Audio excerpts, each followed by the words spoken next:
상속이 되는 국면에서 이 그 상속세를 내야 되니까 주가 올라가는 싫은 거예요. 대주주들이 네. 갑자기 개과천선할 가능성 거의 없다고 봐요. 네. 그들의 욕망을 하기 위해서 막 터널링하고 이런 거 할 거라고 봐요. 네. 그런 거라 그러면 제 생각에는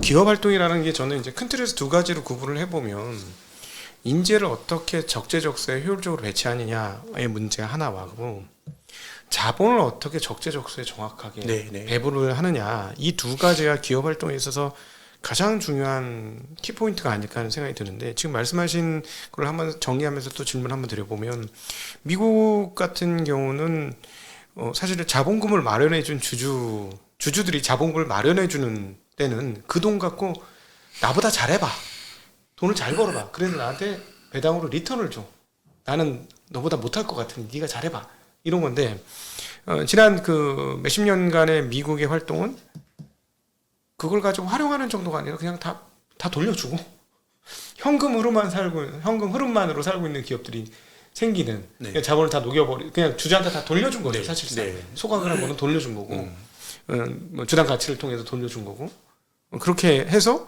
위기가 닥치면 주주들의 요청은 계속 잘해봐야 했는데 위기가 닥치면 망할 수 있는 그런 데까지 가서 과잉인 거고 한국 같은 경우는 반면에 주주들이 내 돈을 맡겼으니 잘해봐 했더니 그걸 그냥 안에서 혹시나 문제가 IMF 같은 거 터질까 봐 무서워가지고 하나도 안 쓰고 계속 쌓아놓고만 있는데 은행에 맡기는 것보다도 제대로 수익이 안 나는 그래가지고 오히려 주주 가치가 과소인 상황이 되는 거고요.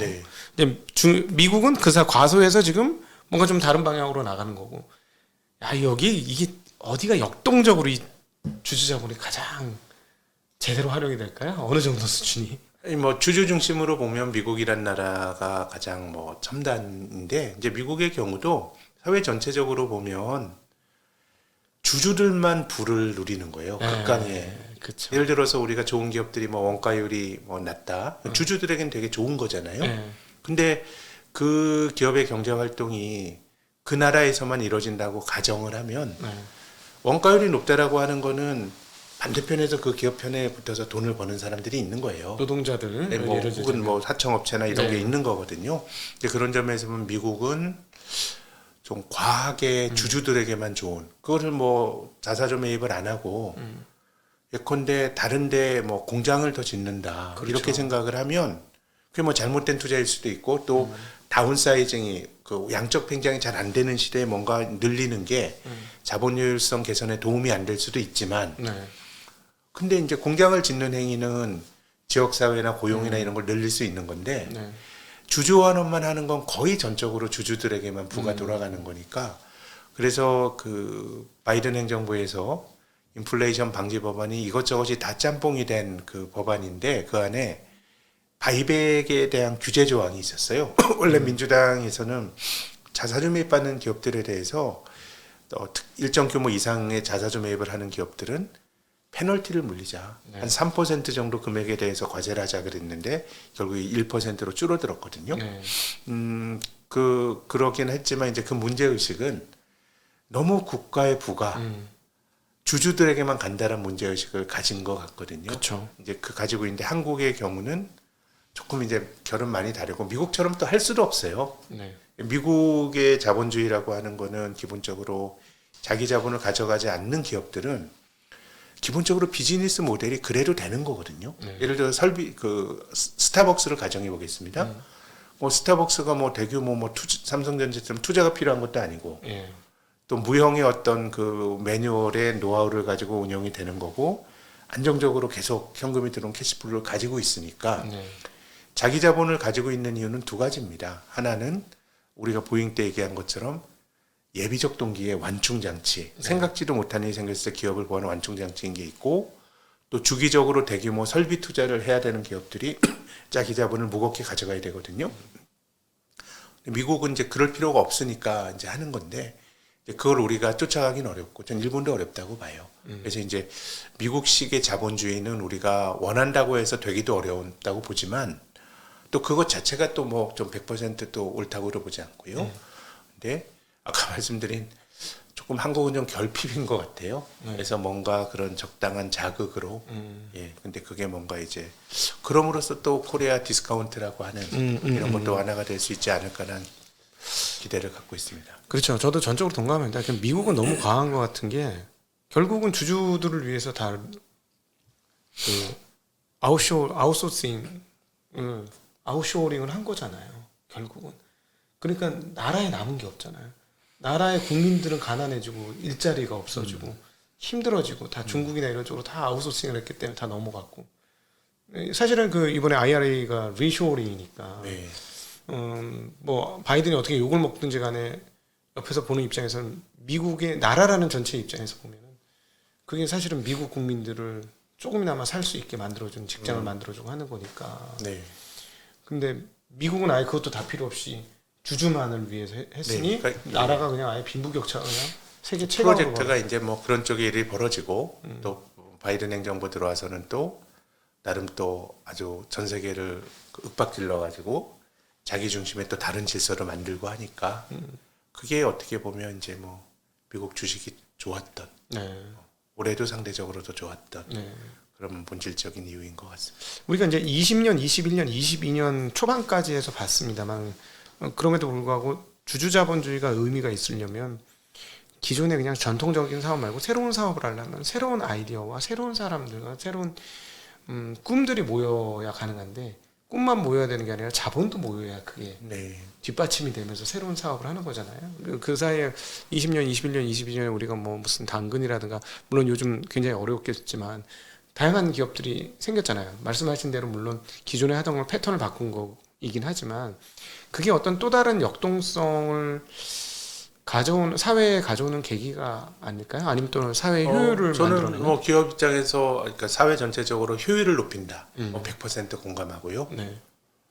그렇지만은 과거에 우리가 경험했던 기술의 진보보다는 시장 전체 파이를 키우는 효과는 조금 작은 것 네. 같아요. 예. 자, 그러면 시장 전체의 파이를 키운다.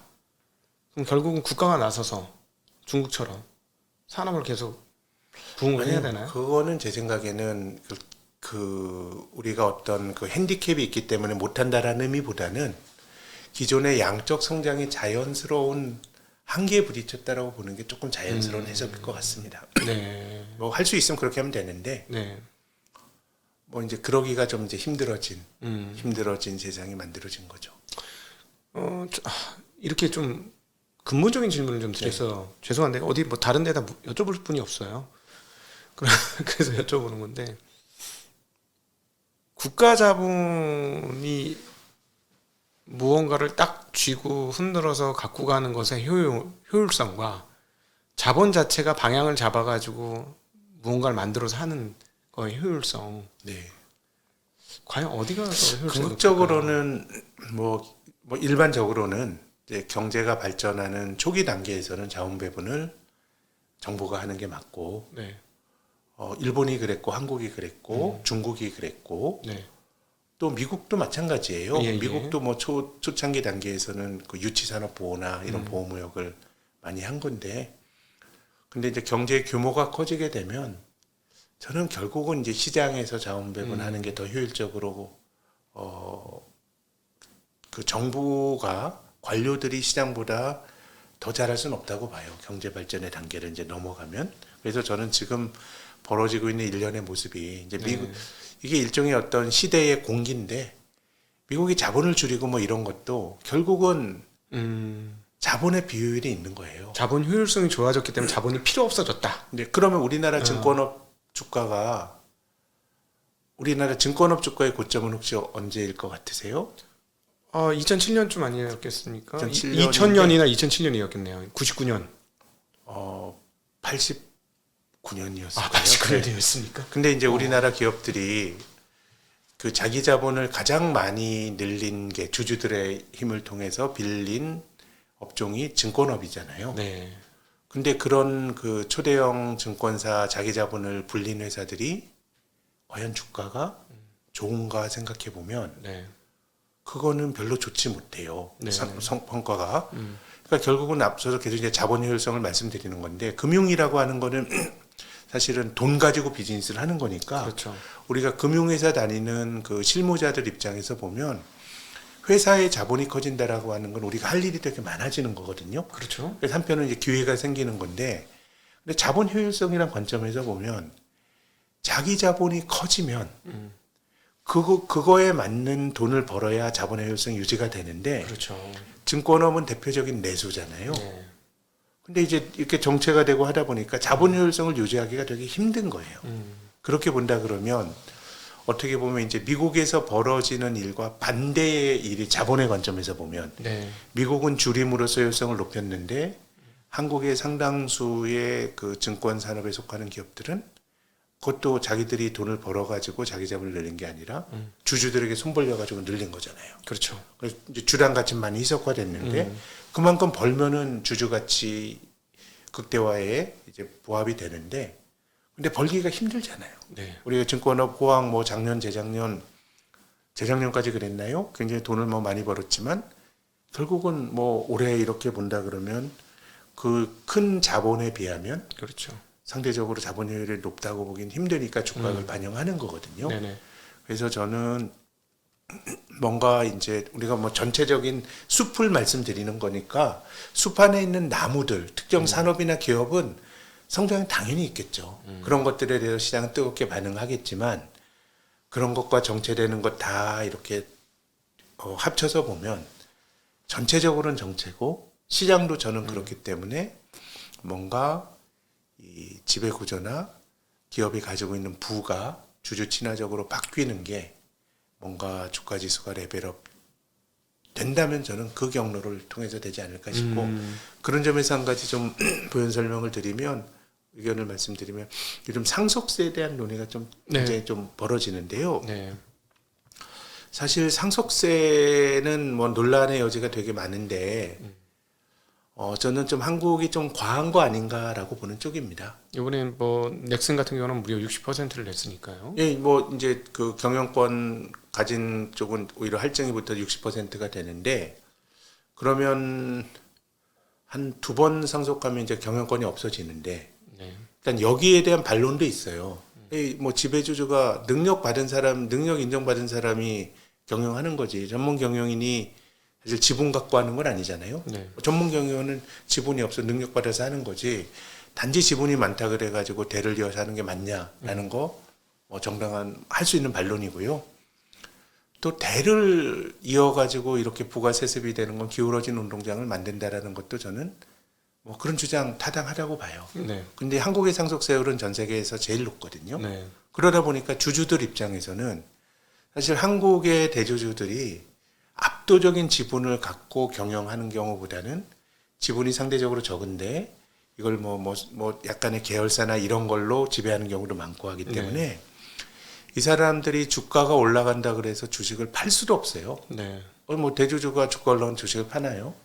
오히려 상속이 되는 국면에서 그 상속세를 내야 되니까 왜 주가 올라가는 싫은 거예요. 그렇죠. 지주회사들의 대주주들은 주가 올라가는 걸 반기지 않는 경우가 많습니다. 그 대부분 저는 과한 상속세와 이제 결부가 되어 있는 것 같고요. 네. 그래서 저는 상속세에 대한 비판이 저는 뭐 일면 맞다고 말씀을 드렸는데 이제 그럼에도 불구하고 저는 사람이 가진 욕망을 인정하는 게 좋다고 생각해요. 네네. 이를테면 내가 일군 부를 자녀에게 상속해 주는 거. 저 그런 욕망 가질 수 있다고 봐요. 네. 근데 이런 욕망을 부정하다 보니까 이 주주들에게 막 이렇게 좀 이제 올바른 그 사회 구성원으로서의 규범적 경영을 요구하는데 네. 저는 오히려 대주주들이 네. 갑자기 개과천선할 가능성 거의 없다고 봐요. 네. 그들의 욕망을 하기 위해서 막 터널링하고 이런 거 할 거라고 봐요. 네. 그런 거라 그러면 제 생각에는 그런 것을 엄밀하게 막고 주주들에게 좀 어떤 요구를 하고 뭐 이런 것들의 과정들이 좀 필요할 것 같고요. 그래서 어떤 지인이 뭐 이런 말씀은 참 공감이 가는데 상속 받을 때 이거를 그 주당 가치 주가로 하지 말고 기업이 가진 본질 가치 네. 이를테면 뭐 순자산 가치나 수익 가치 가지고 하면 어떨까? 음. 라는 이제 질문을 하셨는데 네. 그러면 상속 세원도 더 많이 늘어날걸요? 앞서 한국이 PBR이 낮은 나라잖아요. 그렇죠. 네. 그러면 이제 대주주 입장에서는 굳이 주가가 올라가는 걸 싫어할 이유가 없고 오히려 주가가 올라가는 게 더 좋아요. 네네. 왜냐하면 주가가 올라가게 되면 그 주식을 팔아가지고 내가 상속세를 내는데 조금 더 인센티브가 생길 수도 있는 거거든요. 그렇죠. 예컨대 본질 뭐 가치로만 따지면. 하나의 뭐 그 제 지인이 얘기해 주신 굉장히 좀 합리적인 아이디어라고 보는데 예컨대 뭐 이제 그런 것들이 굉장히 논란은 많겠지만 바이오 회사가 대표적이 될 것 같은데요. 바이오 그런가요? 회사가 네. 예를 들어 수익이 제대로 안 나는 회사면 본질 가치는 거의 없는데 네. 주가가 예를 들어 주당 10만 원이야. 네. 이 주식 팔아갖고 그 이제 상속세 내기는 너무 쉬워지는 근데 거죠. 바이오는 이제 스타트업들이 많아갖고 네. 이제 상속이나 이런 이슈들이 조금 적은 편인데 네. 한국의 레거시 기업들은 이제 그런 게 다 이슈가 그렇죠. 되고 네. 주가 올라가는 거에 대해서 이 사람들이 이해관계를 많이 가지지 않을 거다라고 하는 게 또 상당히 뭐 그들 입장에 그런 선택을 할 수도 있는 거거든요. 네네. 그런 거라 그러면 조금 다른 방법을 생각하면 이게 그 예컨대 하나의 이제 아이디어인데요. 네. 뭐 이런 변화들이 주주 친화적으로 바뀌게 되면 한국 주식이 뭐 레벨업 될 수도 있다고 보는데 저는 그 가능성을 일본에서 좀 네. 보고 있습니다. 그래서 저는 어떤 생각도 드냐면 이 상속세의 그 규모가 워낙 크다 보니까 또 대주주 편을 굉장히 많이 들어줘요. 왜 이런 말씀드리냐면 적대적 M&A가 성공한 적이 제대로 된 게 한 번도 없는 것 같습니다. 특별히 규모가 있는 기업에 있어서는 뭐 최근에는 뭐 어디죠? 최근에 네 한국 타이어도 또 M&A 관련 이슈가 있습니다만 형제들끼리의 싸움에 끼어드는 거 외에는 규모가 큰 기업은 뭐 사모펀드나 이런 쪽이 한 번도 성공적으로 M&A를 한 적이 없는 것 같아요. 최근 예로는 뭐 대한항공도 그랬고요. 그러니까 결국은 저기 회사가 넘어갈 것 같으면 또 정부에서 상당히 많이 개입해서 도와주는 또 이런 일들이 또 발생하는. 그래서 서로 간에 뭔가 이상한 개인 주주들은 존재가 없고 대주주와 대주주를 우대해주거나 아니면 대주주는 또 엄청난 상속세를 때리거나 뭐 약간 뭐라 할까요? 극단적인 이슈들만 있는 게 아닌가 하는 그런 생각이 좀 많이 듭니다. 근데 말씀하신 대로 그 예를 들자면 본질 가치라든가 순자산 가치에다가 과세를 하면 그러네요. 주가가 오르길 바라겠네요. 대주주들이. 오르기를 바라고 정부 입장에서도 지금처럼 주식시장이 그 한국의 PBR이 낮다고 말씀드렸는데요. 전 세계에서 제일 낮은 나라의 군에 속하니까 네. 세수도 더 늘어날 거고요. 네. 주주들은 그걸 탈피하는 게 좀 주가가 올라가게 되면 그런 상황을 좀 완화시킬 수 있는 환경도 조성이 되니까 네. 그러니까 이제 뭐 주가 올라가는 거에서 대주주들이 뭐 그렇게 지금처럼 공개적으로 말하진 않지만 서로 다른 이해관계를 가질 이유는 이제 없어지는 거니까 네. 그런 거라 그러면은 한국의 싼 주식들이 좀 리레이팅이 될 가능성이 뭐 그런 제도가 마련되면 저는 될 수도 있지 않겠나 네. 생각합니다. 제가 이제 23년도에 증시를 정리하면서 자연스럽게 한국 주식시장이 어떻게 나가면 좋겠는가에 대한 이야기로 본질을 넘겼어요. 혹시 마지막으로 요거까지 더 되면 진짜 한국 주식시장이 리레이팅이 되면서 참여하고 있는 사람도 모두 즐겁고 업계에 있는 우리 애널리스트나 저 같은 사람도 즐겁고 이런 일이 펼쳐지고 다른 아이디어는 별로 없네요. 네. 지금은 네네. 예. 오케이 알겠습니다. 네, 오늘 재미나게 한국 주식시장 어떻게 하면 좋아질까에 대한 이야기를 많이 해봤는데요. 오늘 굉장히 독특한 마지막에 했던 얘기 참 기억이 많이 남습니다. 기업에 대한 상속을 본질 가치라든가 순자산 가치라든가 이런 쪽으로 매기게 된다면 물론 산정하는데 조금 어려움이 있긴 하겠습니다만은 그렇게 한다면은 대주주들이 주가가 오르기를 바래서 사실 일시적인 주가에 해서 매기는 것도 네. 너무 시장의 그 어떤 효율성에 대한 맹신이에요. 주식이란 게 뭐 장기적으로는 어떻게 보면 기업이 가진 가치에 수렴하지만 네. 뭐 그때는 인기 투표인 거고 그렇게 되면 늘 버블과 역버블을 왔다 갔다 하는 게 주가거든요. 네. 그런 거라 그러면 저는 오히려 굉장히 그런 가변적인 주가를 기준으로 결정하는 것보다 오랜 기업 활동의 결과물을 가지고 과세 표준으로 삼는 게 더 합리성이 있다라고 보는 쪽이에요. 말씀을 듣고 보니까는 그렇게 되면은 자본의 효율성도 좀 높아질 것 같다는 생각을 많이 합니다. 오늘 자본의 효율성에 대해서 굉장히 얘기 많이 했는데 예를 들자면은 굉장히 모험 자본이 많아지지 않겠어요? 왜냐면 그냥 자본 들고 있어봐야 세금만 맞는 거 이 돈 갖고 뭐라도 한번 해보자. 실패해도 괜찮아.